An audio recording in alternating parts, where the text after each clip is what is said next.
की ये खबर सिर्फ एक हत्या की खबर नहीं, बल्कि एक ऐसी सच्चाई है जो हमारे समाज, हमारे घरों और हमारी सुरक्षा व्यवस्था पर बहुत बड़े सवाल खड़े करती है। 22 अप्रैल की सुबह राजधानी दिल्ली के एक पॉश इलाके में जो हुआ, उसने हर किसी को अंदर तक हिलाकर रख दिया। 22 साल के एक होनहार लड़की की, जिसने बचपन से ही पढ़ाई में अपना लोहा मनवाया, IIT से इंजीनियरिंग की पढ़ाई पूरी की और इस समय सिविल सर्विसेज की तैयारी कर रही थी, उसे उसी घर में बेरहमी से मार दिया गया, जहां वह खुद को सबसे ज्यादा सुरक्षित समझती थी। इस वारदात को अंजाम दिया 19 साल के राहुल मीणा ने, जो कुछ ही समय पहले तक इसी घर में काम करता था। करीब 8 महीने तक इस परिवार के साथ रहकर काम करने वाला ये लड़का, जिसे 1.5 महीने पहले उसकी हरकतों की वजह से नौकरी से निकाल दिया गया था, उसी ने इस परिवार के भरोसे का कत्ल कर दिया। इस लड़के की उम्र सिर्फ 19 साल है, लेकिन उसकी सोच और उसका अपराध किसी खतरनाक अपराधी से कम नहीं था। बताया जा रहा है कि इस लड़के को मोबाइल और इंटरनेट पर ऑनलाइन गेम्स खेलने की बुरी लत थी। वह आसपास के घरों में काम करने वालों लोगों से पैसे उधार लेता था और उन्हीं के कभी वापस नहीं करता था। उनकी इन आदतों की वजह से इस परिवार को भी उससे कई शिकायतें मिलने लगी थी, जिसके बाद उसे नौकरी से निकाल दिया गया था। लेकिन इन 8 महीनों के दौरान उसने इस घर की हर एक जानकारी हासिल कर ली थी। माता पिता के कब घर से बाहर जाते हैं, कब लौटते हैं, घर की चाबी कहाँ रखी जाती है, घर के अंदर क्या क्या कीमती सामान है, सब कुछ। 22 अप्रैल की सुबह जब लड़की के माता पिता रोज की तरह जिम जाने के लिए घर से निकले, जिन्होंने घर को बाहर से लॉक किया और चाबी एक तय जगह पर रख दी, ताकि घर में काम करने वाली मेड आकर उसे लेकर दरवाजा खोल सके। लेकिन उसी दिन मेड के आने से पहले सुबह करीब 6:30 बजे राहुल मीणा वहां पहुंच गया। उसने उसी जगह से चाबी उठाई और बिना किसी शक के घर के अंदर दाखिल हो गया। उस समय घर के अंदर 22 साल की वह लड़की अकेली थी और अपने कमरे में बैठकर पढ़ाई कर रही थी। उसे बिल्कुल अंदाजा नहीं था कि कुछ ही पलों में उसके साथ क्या होने वाला है। पुलिस के मुताबिक घर में घुसते ही राहुल मीणा सीधे उस कमरे में पहुंचा जहां लड़की मौजूद थी।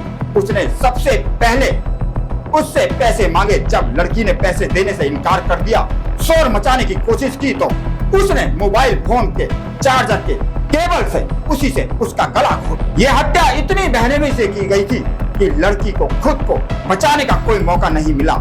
लेकिन ये दरिंदगी यहीं खत्म नहीं हुई। हत्या के बाद आरोपी ने लड़की के शव को घसीटकर उस कमरे में ले गया जहां घर का लॉकर रखा हुआ था।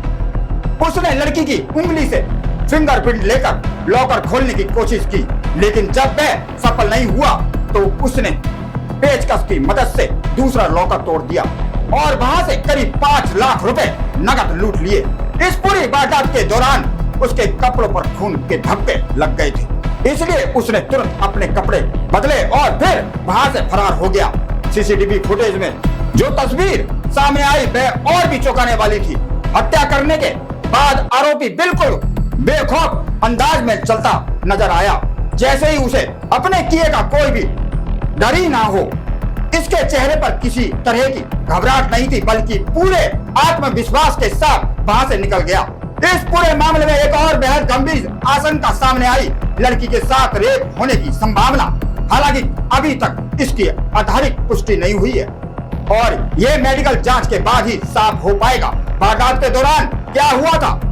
जांच में यह भी सामने आया कि आरोपी की आपराधिक मानसिकता पहले से ही वारदात से सिर्फ एक दिन पहले उसने राजस्थान के अलवर में अपने ही जानने वाले एक व्यक्ति की पत्नी के साथ भी रेप किया था। अगर ये बात पूरी तरह साबित होती है तो ये दिखाता है कि आरोपी कितनी खतरनाक मानसिकता का था, लेकिन लगातार अपराध कर रहा था। घटना के करीब 12 घंटे के अंदर दिल्ली पुलिस ने तेजी से कार्रवाई करते हुए आरोपी को दिल्ली के ही एक ओयो होटल से गिरफ्तार कर लिया। इसके बाद उसे कोर्ट में पेश किया गया, जहां से उसे 4 दिन की पुलिस हिरासत में भेज दिया गया है। अब पुलिस उससे लगातार पूछताछ कर रही है ताकि इस पूरे मामले की हर एक सच्चाई सामने लाई जा सके। क्या इसने अकेले ये वारदात किया, इसमें कोई और भी शामिल था, और रेप की आशंका भी कितनी सच्चाई है। ये कहानी सिर्फ एक हत्या की सीमित नहीं है, यह एक बहुत बड़ा सवाल भी है, क्या हम अपने ही घरों में सुरक्षित हैं?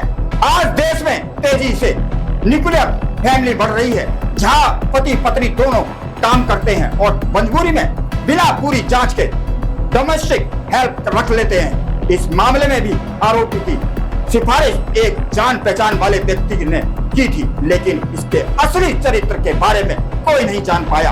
आज देश में करोड़ों घरों में डोमेस्टिक हेल्प काम कर रहे हैं, लेकिन इनमें से बड़ी संख्या ऐसी है जिनका कोई पुख्ता वेरिफिकेशन नहीं हुआ। पहले लोग सिर्फ जान पहचान और भरोसे से जरिए किसी को काम पर रखते थे, लेकिन अब एजेंसियां और ऑनलाइन प्लेटफॉर्म के जरिए मिनटों में कोई भी व्यक्ति आपके घर तक पहुंच जाता है। खतरनाक बात यह है कि इनमें से करीब 90% लोग ने रजिस्टर्ड होते हैं और ना ही कि उनका कोई सही वेरिफिकेशन होता है। इस घटना से हमें सीख लेनी चाहिए, कभी भी बिना पुलिस वेरिफिकेशन के किसी को भी अपने घर में काम पर ना रखें। किसी भी एजेंसी पर आंख बंद करके भरोसा ना करें।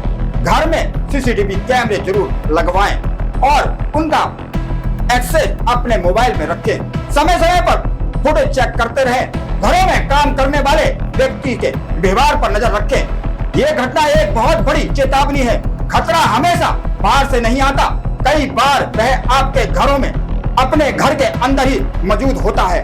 और सबसे खतरनाक बात यह है कि कई बार हम खुद ही उस खतरे को अपने घर में जगह दे देते हैं। इसलिए अब समय आ गया है सतर्क होने का, सावधान रहने का और अपने परिवार की सुरक्षा को सबसे ऊपर रखने का। तो आप देखते रहिए That's7 न्यूज। जय हिंद, जय भारत, वंदे मातरम।